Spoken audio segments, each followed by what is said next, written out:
যাকে আল্লাহ বলবেন পর জবাব দে, ওই লোকটা ধ্বংস হওয়া ছাড়া কোনো উপায় থাকবে না, কেউ সেদিন কোনো কাজে আসবে না।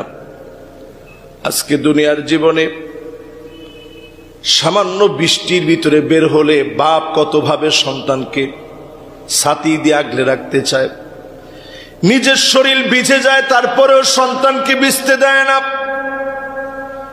সন্তান বারবার বলে, আব্বা আপনি ভিজলে, আপনি মুরব্বী মানুষ, আপনার ঠান্ডা লেগে যাবে। এরপরও বাপ সন্তানের দিকে ছাতাটা ধরে রাখে। গতকালকের অনেকগুলা দৃশ্য দেখলাম, যেই দৃশ্যগুলো আমার মনের ভিতরে নাড়া দিয়েছে। দেখলাম মা সন্তানের মাথার উপরে ছাতা ধরে রেখেছে, একটা বারের জন্য মা নিজের কথা চিন্তা করে না।